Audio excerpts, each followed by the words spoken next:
Queridos hermanos, los saludo en el nombre del Señor. Primeramente, dar gracias a Él por la oportunidad que me brinda de estar acá. No ha sido una semana fácil, pero sin embargo, el Señor nos dota de misericordia y también de fe de que la voluntad de Dios es perfecta. Así que en eso descansamos cuando tenemos tribulaciones, cuando tenemos problemas. Así que le doy gracias al Señor por poder estar acá. Un pecador más, un indigno más, pero que quiere glorificar al Señor. Hermanos, vamos a comenzar el sermón del día de hoy, como decía nuestra hermana Connie, en Nehemías. No sé si ustedes se acuerdan quién fue Nehemías, pero hoy día tendremos el sermón en Nehemías 4. Nehemías 4, del 1 al 14, los invito a que lo puedan tener en sus manos. Y el sermón tiene por título Un nuevo comienzo, reedificando nuestros muros. Un nuevo comienzo, reedificando nuestros muros. Hermanos, todo nuevo inicio siempre es importante, ¿ya? Dios creó los tiempos, ¿cierto? Las horas, los días, las semanas, los meses, los años. Cada detalle está bajo la voluntad del Señor. Cada ser humano, querida iglesia, cumple etapas, porque Dios así en su sabiduría lo ha permitido, lo ha determinado. Así también es el ciclo de nuestras vidas. Cada etapa ocurre solo una vez.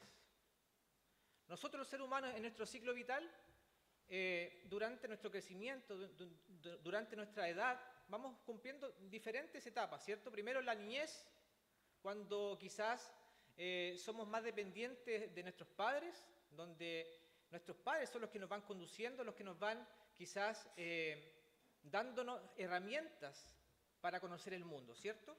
Luego pasamos una etapa quizás de juventud, de adolescencia, donde empieza nuestra inmadurez, ¿cierto? De conocer muchas cosas, donde también quizás queremos estar un poco aparte de nuestros padres, donde no que quizás el mundo se nos abre un poco, pero pasamos por una etapa de inmadurez, de crecimiento. Luego, una etapa adulta, ¿cierto? Donde ya tenemos mayores responsabilidades, donde quizás vienen los estudios, el trabajo, y tenemos que también tomar responsabilidades y depender también de nosotros, ¿cierto? O familia que dependa de nosotros. Y también quizás la última etapa, de adultez, o también conocida como tercera o cuarta edad, donde quizás volvemos un poco a ser niños, donde hay diferentes dificultades, empiezan las enfermedades, quizás se nos olvidan las cosas, pero así es el ciclo vital. Y Dios, en su voluntad, también lo ha permitido así. ¿Lo sustentan así? Amén. Así es. Entonces, lo que ha pasado, hermanos, quizás ya no volverá más. Lo que vivimos quizás no tendremos la misma oportunidad o no lo viviremos más. Las oportunidades que ya tuvimos quizás no se presentarán más. Lo que no hicimos quizás ya no lo podremos hacer. Todo comienza nuevamente. Hermanos, así es nuestra vida, así Dios lo permite y Él en su voluntad permite un tiempo perfecto para cada uno de nosotros. Así es conocido el kairos de Dios, que es el momento perfecto, preciso, para que en la voluntad del Señor ha permitido una situación en nuestra vida. Así conocemos como el kairos de Dios. Para cada cosa, nuestro Dios establece lo que fue, es y ha de ser. Y Eclesiastés así lo afirma. Les pido que si pueden buscar, o los que son más rápidos pueden acompañarme. Dice así, en Eclesiastés 3.1, todo tiene su tiempo y todo lo que se quiere debajo del cielo tiene su hora. Y Eclesiastés 3.15 dice, aquello que fue, ya es, y lo que ha de ser, fue ya. Y Dios restaura lo que pasó. Estimados hermanos, hemos terminado una etapa. Hemos terminado quizás una etapa de nuestra propia vida cristiana, una etapa de la vida de la iglesia. Porque nosotros somos la iglesia del Señor. ¿Usted sustenta que usted es la iglesia del Señor? Le voy a repetir de nuevo, ¿usted sustenta que usted es parte de la iglesia del Señor? Amén. Creo que a veces nos falta un poco tener esta convicción clara. No me quiero adelantar, pero cuando se hace necesario a veces poder plantearnos nuevos planes, ¿ya? Donde quizás debemos reorganizarnos como cristianos, donde debemos quizás restaurarnos como cristianos, de acuerdo obviamente con la voluntad de Dios, que es agradable y siempre perfecta. Cuando experimentamos un nuevo comienzo, hermanos, seguro se presentarán problemas, ¿cierto? Ejemplo cotidiano, cuando tenemos un nuevo trabajo, cuando quizás nos cambiamos de casa, cuando hasta quizás nos cambiamos de iglesia. Seguramente usted va a tener dificultades. Cuando usted se cambia de trabajo, seguramente habrá oposición, habrá un grupo que quizás no lo quiere ahí. Y nuestra mente humana o nuestros pares pueden ser nuestro enemigo. Todo esto quizás nos llevará a querer flaquear, pero con la ayuda de Dios, hermanos, en nuestra vida seremos vencedores. Vamos, con esta pequeña introducción les quiero llevar al texto ahora. Nehemías y el pueblo de Israel. Pero antes, un pequeño recordatorio. ¿Ustedes saben quién fue Nehemías? Un copero, ¿cierto? Un copero del rey, un oficial de alto rango en las cortes reales.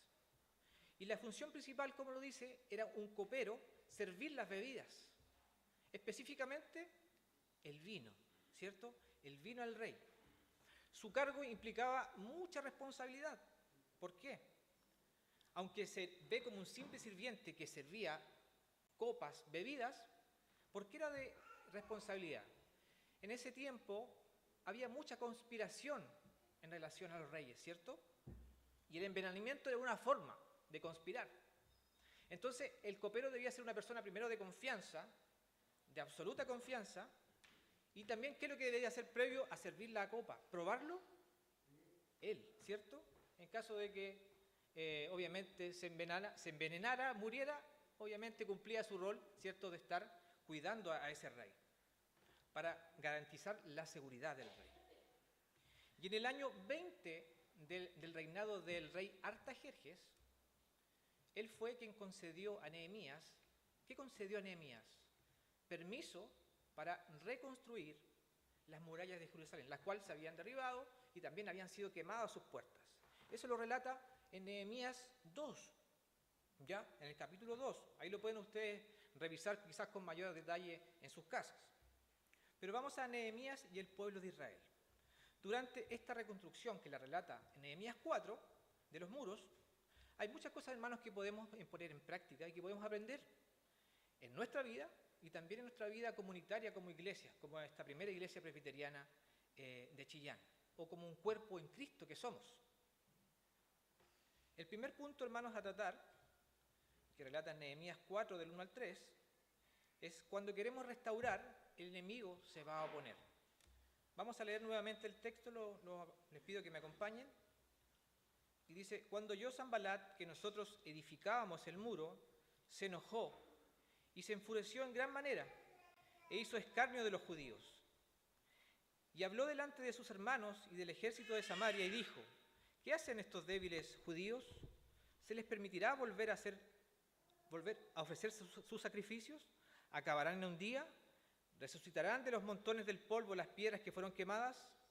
Y estaba junto a él Tobías amonita, el cual dijo, lo que ellos edifican del muro de piedra, si subiera una zorra, lo derribará. Eso relata Nehemías 4, del 1 al 3. Sanbalat y Tobías son los antagonistas de esta historia, ¿ya? Ellos fueron los que se opusieron a la reconstrucción de estos muros. Sanbalat era un gobernador de Samaria, y mientras que Tobías era una amonita, el cual sacó mucho provecho en los negocios, en el comercio que se hacía alrededor de los muros, ¿ya? Ellos se convirtieron en líderes de la oposición, de en contra de Nehemías y su obra, la obra del Señor, obra divina del Señor, oposición a la reconstrucción. Y ahí manifiestan que hubo hasta risa y burla, conspiración y amenazas, intereses personales también, de que esto no se llevará a cabo.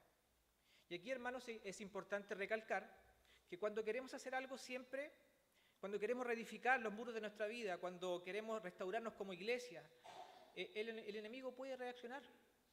Y seguramente ha reaccionado y reaccionará más adelante. Y vendrán los primeros métodos de oposición. Quizás en nuestras vidas también tendremos estas luchas espirituales, carnales, nuestros vicios, nuestros pecados, ¿cierto? Nuestros intereses, que a veces priman por más que el Evangelio, ¿cierto? Pero estas son nuestras luchas que nosotros debemos llevar como personas, como creyentes. No estamos exentos de estas luchas, hermanos. El enemigo te va a llamar débil. Sanbalat dijo, ¿qué hacen estos débiles judíos? Y lo peor, hermanos, es que a veces vamos a creerle, ¿cierto? Vamos a hacerle caso. Y de cierta forma, creo que hasta puede tener la razón. Porque a veces nos vemos tan débiles en la fe, nos vemos tan débiles pensando en nuestra voluntad, que no es la voluntad del Señor a veces, que erramos, ¿cierto? Y puede que el enemigo también, de cierta forma, tenga razón. Es por eso el llamado a estar unidos. Amados hermanos, Dios quiere hacer una gran obra en tu vida. ¿Usted lo sustenta así? En la vida de la iglesia, no importa cuán débil tú te sientas, o eres, o ustedes quizás sientan que no tienen las habilidades, los dones, el tiempo para servir, pero déjeme decirle, hermano, que lamentablemente están equivocados. El Señor por lo menos nos ha dotado de algún don, ¿cierto?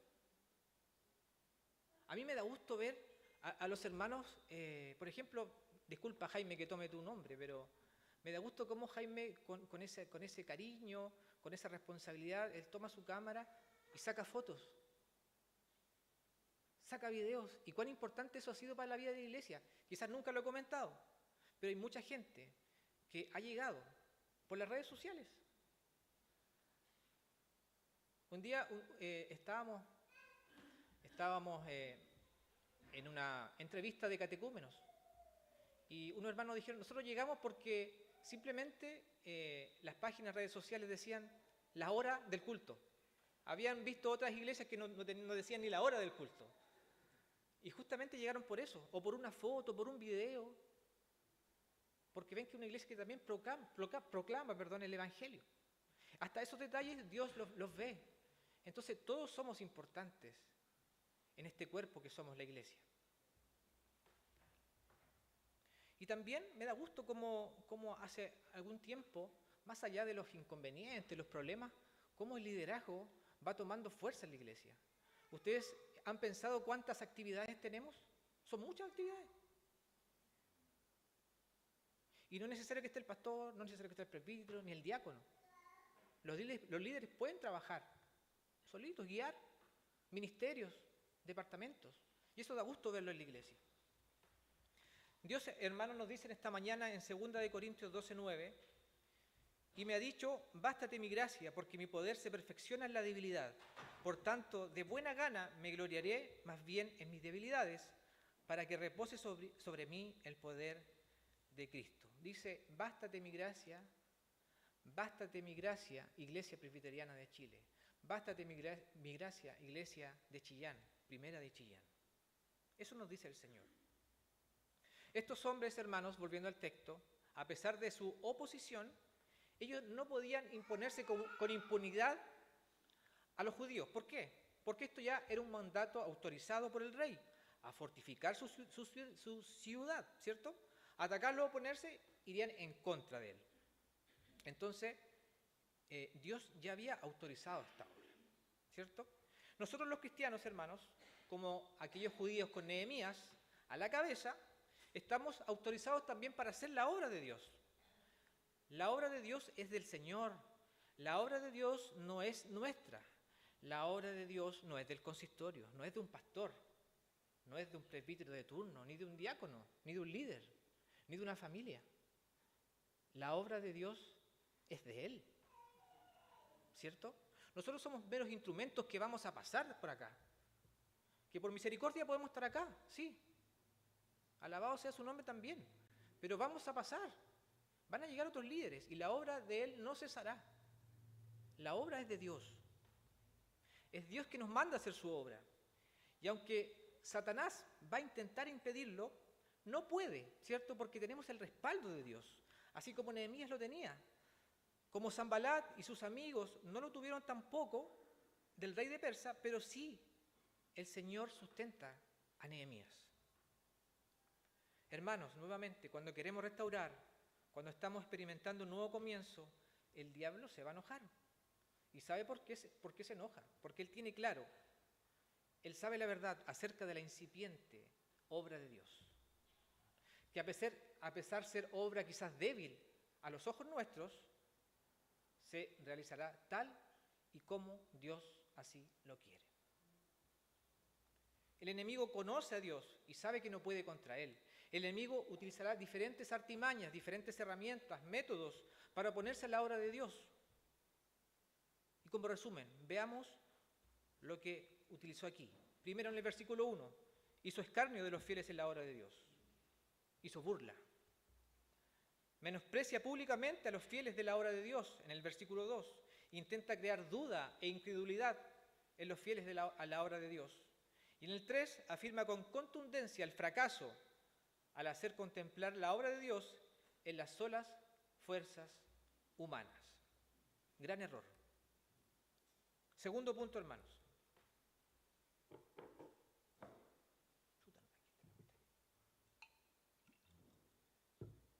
En Nehemías 4, del 4 al 6. Una respuesta de confianza y dependencia dice que ellos oraron a Dios. Lo segundo que aprendemos de Nehemías es una respuesta de confianza y dependencia. Oraron a Dios en esta restauración de estos muros. Nehemías 4, del 4 al 6, dice: Oye, oh Dios nuestro, que somos objeto de su menosprecio, y vuelve el baldón de ellos sobre su cabeza, y entrégalos por despojo en la tierra de su cautiverio. No cubra su iniquidad, ni su pecado sea borrado delante de ti, porque se iraron contra los que edificaban. Edificamos, pues, el muro, y toda la muralla fue terminada hasta la mitad de su altura, porque el pueblo tuvo ánimo para trabajar.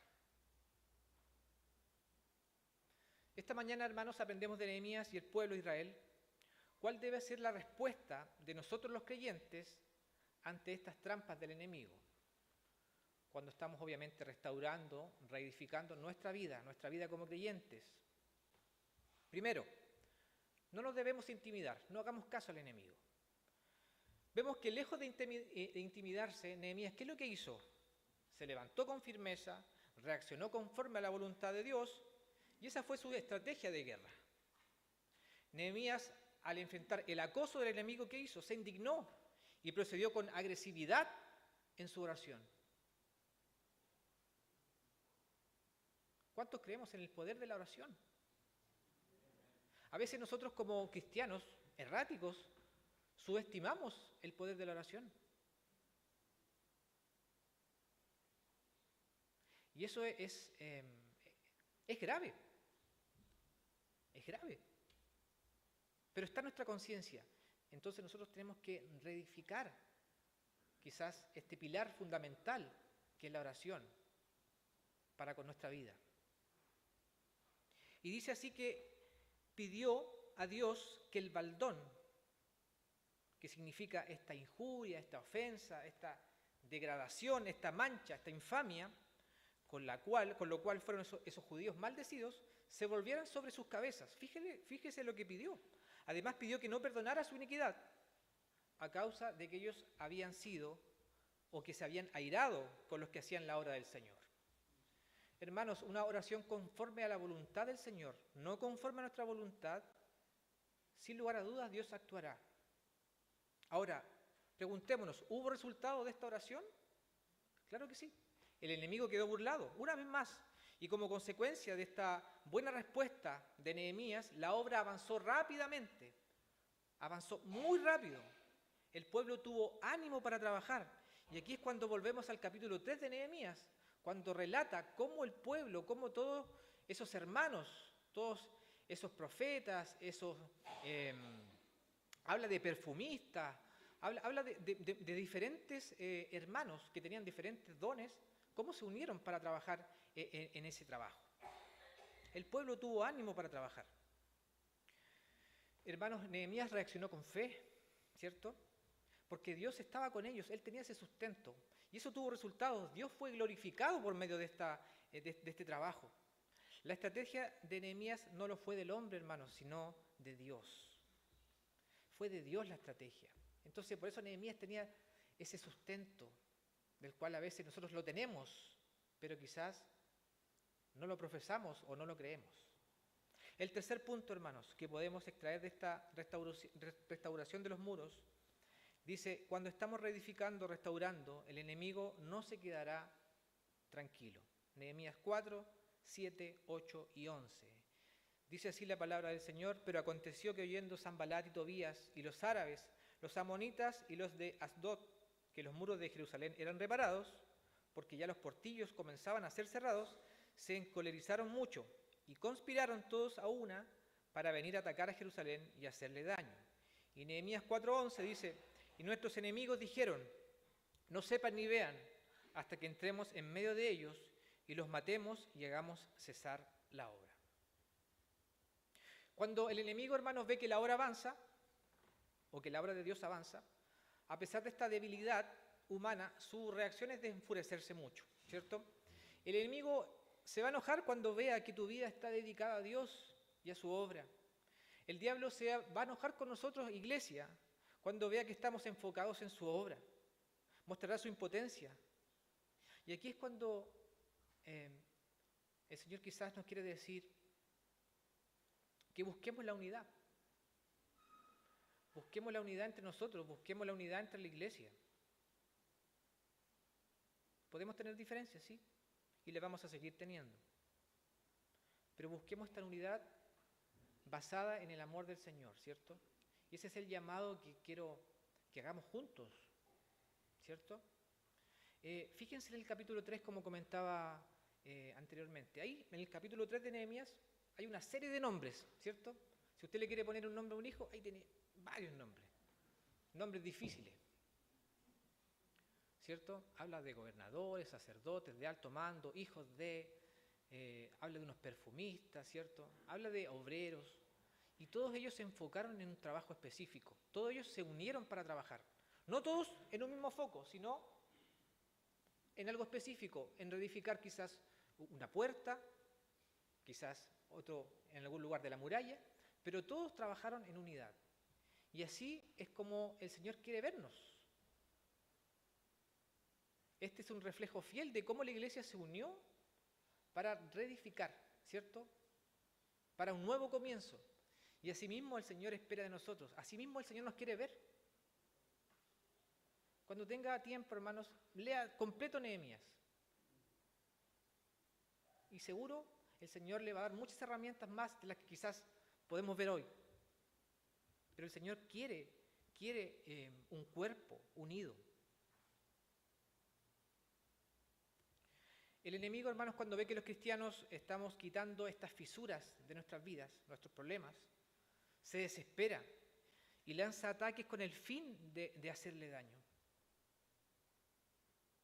Cuando hablamos de fisuras, cuando hablamos de fracturas, me acordaba de mi profesión, cómo es el proceso cuando hay una fractura en el cuerpo o en un hueso, ¿cierto? Hay una fase después de la fractura que es una remodelación, ¿cierto? Del hueso, del callo, del hueso, ¿cierto? Y luego viene una consolidación de este hueso, cuando ya el hueso está listo para funcionar.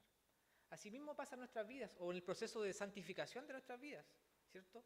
Cuando somos justificados, ¿cierto? Por la gracia del Señor, somos continuamente santificados y vamos consolidando también una vida en Cristo.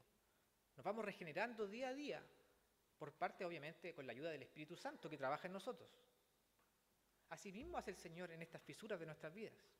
Él nos va restaurando día a día y por eso vamos trabajando, vamos orando, ¿cierto? Y el enemigo seguramente conspirará.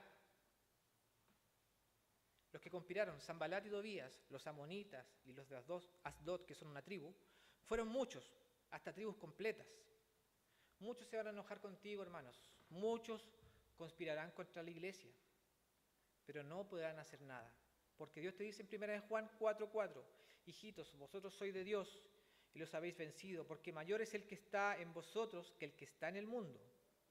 Pero también el enemigo querrá infiltrarse para destruirnos. Y dice, nuestros enemigos dijeron, no sepan ni vean hasta que entremos en medio de ellos y los matemos y hagamos cesar la obra. Abra el versículo 11. La conspiración del enemigo, hermanos, se da también a través de la infiltración, como dice la palabra. Los que pretendían infiltrarse, lo pretendían haciéndose pasar por judíos. Y la finalidad de esto era hacer daño, ¿cierto? Era destruir el pueblo de Dios. Esto mismo ocurre hoy día en las iglesias, en el mundo, en nuestras vidas, en nuestro pecado. No es nada nuevo. Ahora debemos tener cuidado a quién estamos oyendo. ¿Qué ideas o propuestas tomamos o estamos apoyando y de quién vienen?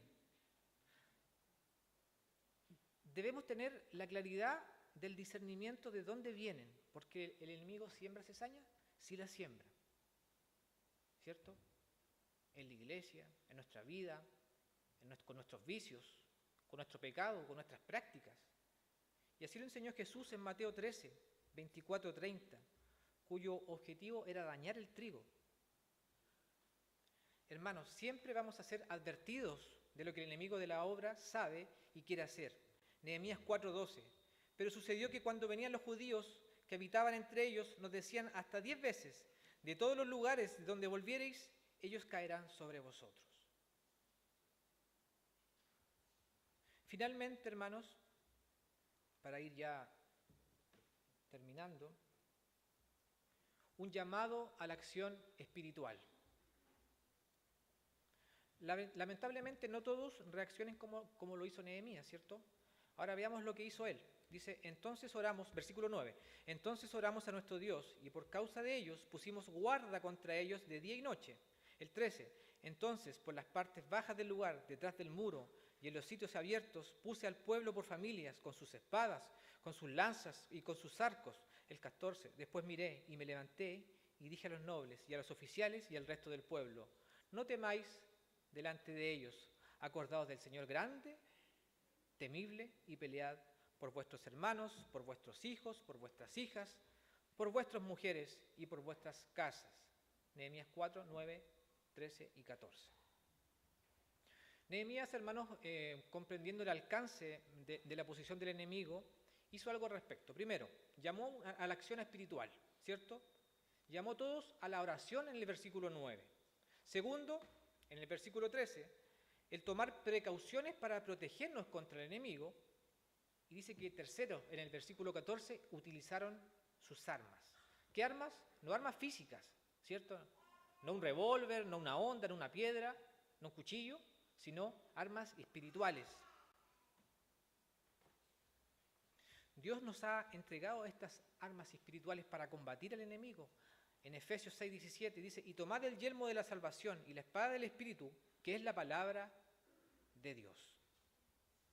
Conclusión. Los cristianos tenemos 4 enemigos. Tenemos muchos más, pero en resumen. El diablo con sus tentaciones, ¿cierto? Pero lo vencemos con el nombre de Jesucristo. La carne con sus deseos, pero ¿con qué la vencemos? Con disciplina, con una correcta comprensión de lo que dice la palabra del Señor en referencia a esto, a la carne, la consecuencia del pecado. El mundo con sus afanes lo vencemos con la palabra de Dios y nosotros mismos, pero vencemos con disciplina y las promesas de parte de Dios. Siempre debemos acordarnos del Señor. Yo sé que ustedes lo tienen claro. Cuando el enemigo quiere hacernos daños o arruinar nuestra obra o la obra que llevamos, que ha puesto en nuestras manos, orar al Señor, clamar al Señor. Dios, hermano, nos está llamando a restaurar nuestra vida espiritual, nuestra relación con Él, nuestra relación con Dios. Nos llama a restaurarnos como iglesia de Cristo. Dios nos está llamando a un nuevo comienzo, a la unidad en Cristo. Y quiero que esto lo sustentemos, hermanos. Quiero que esto quede en nuestras vidas, quede en nuestros corazones, a reedificar nuestra vida, a reedificar nuestros muros. que vayamos superando etapas también. No puede ser que sigamos orando siempre, personalmente, por estos pecados que nos aquejan día a día. Y no puede ser que pase 1 año y 2 años y no tengamos ningún resultado de corregir.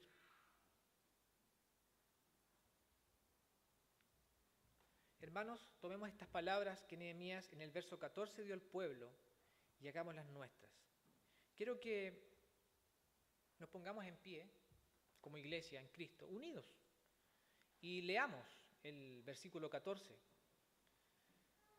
Versículo 14b, la segunda parte, dice, acordaos del Señor. Desde ahí vamos a leer. O desde ahí, Carita, muchas gracias. Y les invito a que podamos leer juntos esta palabra y que se quede en nuestros corazones, ¿ya? Y que sea luz para nuestra vida también. Dice así, hermanos, leamos juntos.